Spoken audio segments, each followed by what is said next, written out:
No matter what your age, young or old, the Lord will lead us to care for His beautiful world.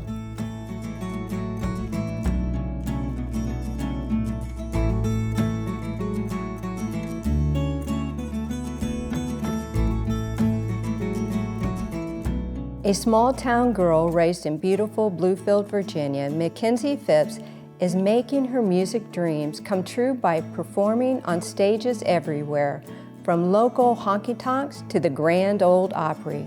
Growing up in church, Makenzie is using her music, faith, and compassion to bring awareness to something she holds close to her heart, Alzheimer's. This is her story. This is today's Nashville. This is faith. Makenzie, finally, I am so excited that I get to sit down with you in your beautiful home. Thank you for inviting me here. Well, thank you. It was been a long-awaited time coming. I know. We had to cancel one time, but I have to say you are the youngest person I've ever interviewed. So there you go. Yep, it was meant to be. It was meant to be. So listen, let's go back to where it all started, where you grew up and how you got to Nashville. You're from Virginia.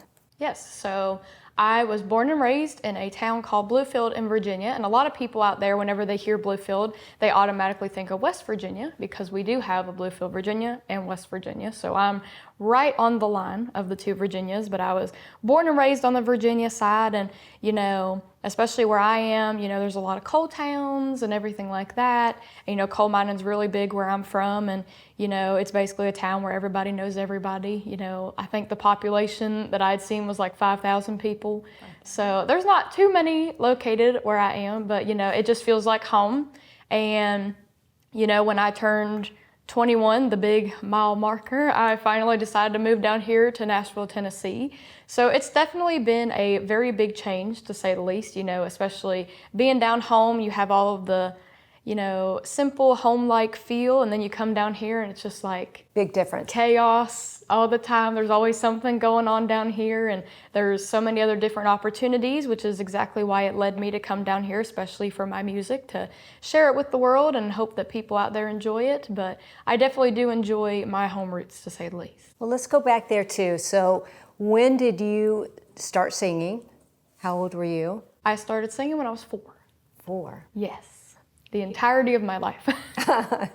So when you started singing, did you sing in church, or what? Tell me about it. Yes, so as a child, I would go to my MawMaw's house a lot, almost pretty much every weekend. My parents would be working, and my brother and my cousin and we would go down to my MawMaw's house, which she lives in Abbs Valley, which is about 10-15 minutes from Bluefield. And, she was just the perfect housewife, as I would say. She always had home-cooked dinners every single night we were there. We always played games. There was no Wi-Fi. So, especially in today's time, there's kids on iPads and they're on cell phones and everything. Where we were back in the holler. We had TV. We did have that, but, we would go and play cards and just go out and play outside. And she was a very, very godly woman. She loved us going to church every Sunday. It didn't matter how late you were up Saturday night, you're going to get your butt in church that next morning.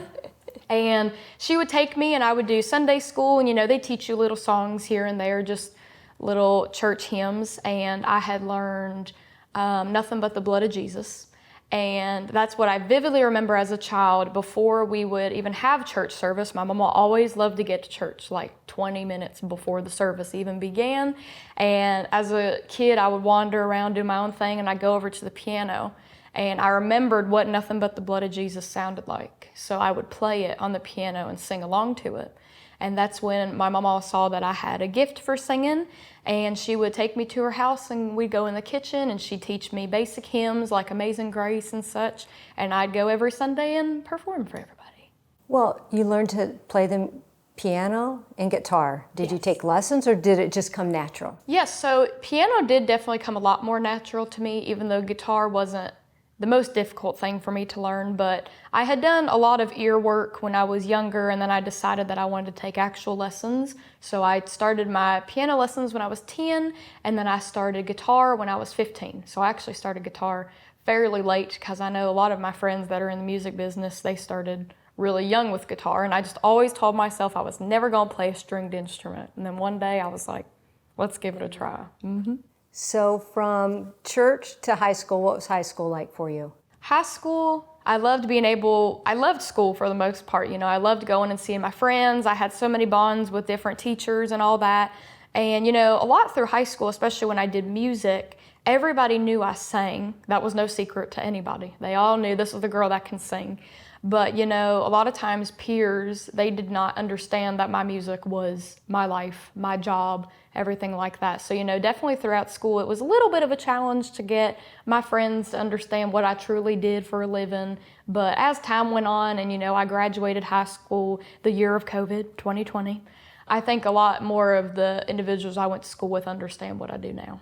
When did you know that you were truly being called into a music career? Well, I started performing out when I was 14. So when I was doing shows at that time, since I learned guitar at 15, I was playing solely piano. That was a pain, having to haul a full keyboard everywhere. Where would you go? I would go anywhere. I'd go all throughout Virginia. I'd go some West Virginia, especially when I just had piano and all that. And then when I branched out to guitar and I got my license and stuff, then I branched out more towards, you know, Ohio, because we were near there, North Carolina, Tennessee, so forth. So I just go around the sister states, as we called them. Did you know this was what you were going to do for the rest of your life? Pretty much, because, you know, my dad always talked about, you know, there's never been a day that I've been on this earth after 4, because I could talk, that I've not sang. So tell me where your faith fit in to all this. Well, you know, I always say that I would not be anywhere in this world without the good Lord. He's the reason I'm doing this. He's the reason He gave me this gift to be able to sing and share with others.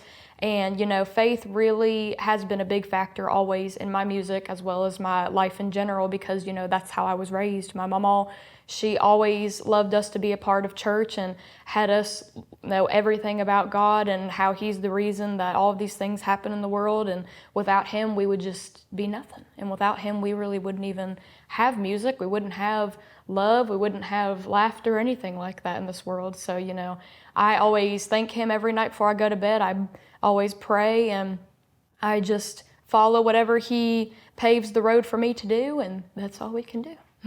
In your, is it MawMaw? Is that what you call it? My MawMaw. MawMaw? She was so important to you. Yes. And she helped you to get from Virginia to Nashville. And I remember you telling me you wrote a very special song for her. And along with that, God gave you another gift. And you're going to bring it from Virginia to Nashville. And we're going to talk about that when we get back.